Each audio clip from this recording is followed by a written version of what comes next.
9장. 다윗이 이르되 사울의 집에 아직도 남은 사람이 있느냐? 내가 요나단으로 말미암아 그 사람에게 은총을 베풀리라 하니라. 사울의 집에는 종 한 사람이 있으니 그의 이름은 시바라. 그를 다윗의 앞으로 부르매 왕이 그에게 말하되 내가 시바냐 하니 이르되 당신의 종이니이다 하니라. 왕이 이르되 사울의 집에 아직도 남은 사람이 없느냐? 내가 그 사람에게 하나님의 은총을 베풀고자 하노라 하니 시바가 왕께 아뢰되 요나단의 아들 하나가 있는데 다리 저는 자니이다 하니라. 왕이 그에게 말하되 그가 어디 있느냐 하니 시바가 왕께 아뢰되 로드발 암미엘의 아들 마길의 집에 있나이다 하니라.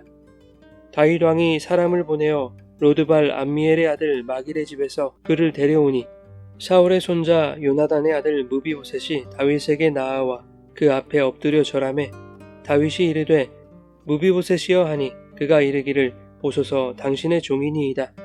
다윗이 그에게 이르되 무서워하지 말라. 내가 반드시 내 아버지 요나단으로 말미암아 내게 은총을 베풀리라. 내가 내 할아버지 사울의 모든 밭을 다 내게 도로 주겠고 또 너는 항상 내 상에서 떡을 먹을지니라 하니 그가 절하여 이르되 이 종이 무엇이기에 왕께서 죽은 개 같은 나를 돌아보시나이까 하니라. 왕이 사울의 시종 시바를 불러 그에게 이르되 사울과 그의 온 집에 속한 것은 내가 다 내 주인의 아들에게 주었노니 너와 내 아들들과 내 종들은 그를 위하여 땅을 갈고 거두어 내 주인의 아들에게 양식을 대주어 먹게 하라. 그러나 내 주인의 아들 무비보셋은 항상 내 상에서 떡을 먹으리라 하니라. 시바는 아들이 15명이요 종이 20명이라. 시바가 왕께 아뢰되 내 주 왕께서 모든 일을 종에게 명령하신 대로 종이 준행하겠나이다 하니라. 무비보셋은 왕자 중 하나처럼 왕의 상에서 먹으니라. 무비보셋에게 어린 아들 하나가 있으니 이름은 미가더라. 시바의 집에 사는 자마다 무비보셋의 종이 되니라. 무비보셋이 항상 왕의 상에서 먹으므로 예루살렘에 사니라. 그는 두 발을 다 절더라.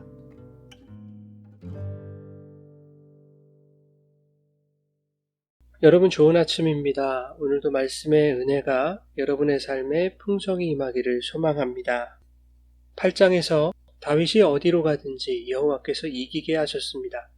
다윗은 국가의 기틀을 정비하는데 행정과 군사, 종교 전반에 걸쳐 책임자를 세웠습니다.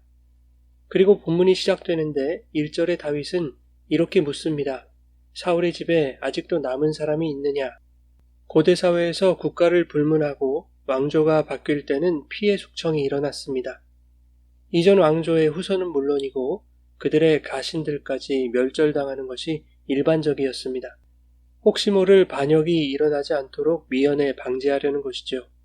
그러니 사울 집안의 사람을 찾는 다윗의 행동에 듣는 이들은 두려움을 금치 못했을 것입니다. 드디어 올 것이 오는구나 생각했을 것입니다. 그러나 이어지는 다윗의 말은 뜻밖이었습니다. 내가 요나단으로 말미암아 그 사람에게 은총을 베풀겠다라는 것입니다. 요나단은 누구입니까? 그는 다윗을 목숨처럼 사랑했던 벗이었습니다. 요나단은 아버지 사울이 최선을 다해 다윗의 목숨을 노릴 때 최선을 다해서 다윗을 구하려 했던 사람이죠. 다윗은 요나단에게 입은 그 은혜를 잊지 않았습니다. 그런가 하면 사무엘상 20장에 다윗과 요나단은 여호와 앞에 언약을 맺었습니다. 일찍이 요나단은 다윗이 이스라엘의 왕이 될 것을 알았습니다.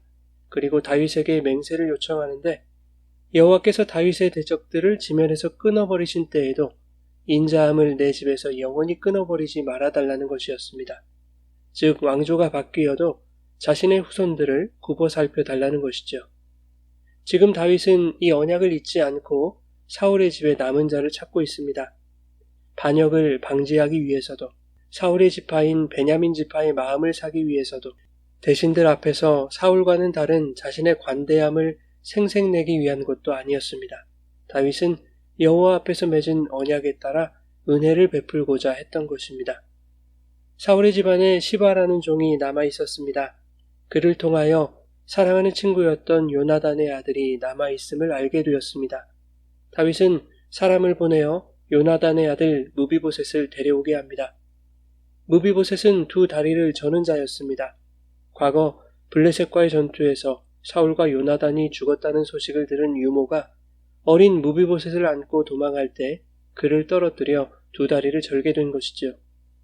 무비보셋은 로드발 암미엘의 아들 마길의 집에 숨어 살았습니다.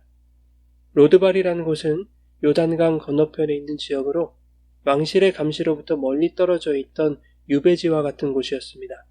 그곳에서 신분을 감추고 살아가고 있던 어느 날 다윗이 자신을 찾는다는 청천벽력 같은 소식을 듣게 된 것입니다. 무비보셋이 다윗 왕 앞에 불려와 다윗의 발 아래 엎드렸습니다. 얼마나 두려웠겠습니까? 물론 무비보셋을 데려간 자들이 왕이 죽이려는 것이 아니라 은혜를 베풀려는 것이라고 귀띔을 했을지 모르겠으나 자신을 안심시키려고 거짓말하는 것으로 여겼을 것입니다. 다윗이 엎드려 있는 무비보셋을 부릅니다. 그러자 그가 대답하죠. 보소서 당신의 종이니이다. 아마도 심장이 터질 듯이 두려운 심정이었을 것입니다. 드디어 숙청의 때가 왔구나. 나는 이제 죽은 목숨이구나. 모든 것을 체념한 그에게 다윗의 목소리가 들려옵니다. 무서워하지 말라. 내가 반드시 내 아버지 요나단으로 말미암아 내게 은총을 베풀리라. 내 할아버지 사울의 모든 밭을 다 내게 도로 주겠다. 뿐만 아니라 너는 항상 내 상에서 떡을 먹을지니라. 멸망한 왕조의 후손은 죽임당하는 것이 세상의 이치입니다. 그러나 죽었다고 생각한 그때 무비보셋에게 은혜가 임했습니다. 8절에 그는 이렇게 말합니다. 이 종이 무엇이기에 왕께서 죽은 개와도 같은 나를 돌아보시나이까. 무비보셋은 자신의 처지를 잘 알고 있었습니다. 그는 죽은 것이나 다름없었습니다. 그러나 죽은 개와도 같은 존재가 살 수 있는 은총 뿐만 아니라 왕의 식탁에서 날마다 왕과 함께 만찬을 나눌 수 있는 은혜가 주어진 것입니다. 그것은 여호와 앞에서 다윗이 맺은 언약으로 말미암아 주어진 것이었습니다. 다윗은 장애가 있는 사람에 대해 좋지 않은 감정이 있었습니다. 그가 예루살렘 성을 탈환하러 들어갔을 때 예루살렘을 장악하고 있던 여부수 사람들이 다윗을 이렇게 조롱했기 때문입니다. 내가 결코 이리로 들어오지 못할 것이다. 맹인과 다리 저는 자만으로도 너를 물리칠 수 있다. 이 말에 자존심을 구긴 다윗 왕은 이렇게 말합니다. 사무엘하 5장 8절에 그날에 다윗이 이르기를 누구든지 여부수 사람을 치거든 물 깃는 데로 올라가서 다윗의 마음에 미워하는 다리 저는 사람과 맹인을 치라 하였으므로 속담이 되어 이르기를 맹인과 다리 저는 사람은 집에 들어오지 못하리라 하더라. 다윗이 다리를 저는 무비보셋을 보았을 때 과거 여부수 사람들에게서 들었던 조롱과 치욕이 떠올랐을 것입니다.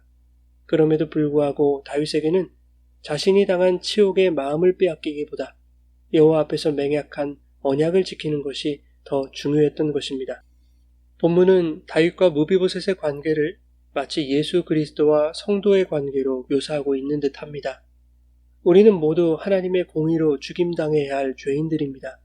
그러나 하나님은 창세전 언약을 통해 독생자 예수 그리스도를 우리에게 생명으로 보내주실 것을 약속하셨습니다. 그리고 예수 그리스도께서 십자가에 달려 죄 없으신 분이 죄의 대표가 되는 수치를 겪으시면서까지 하나님의 언약을 완성해내심으로 죽은 개와 같은 자들에게 생명을 허락해 주셨습니다.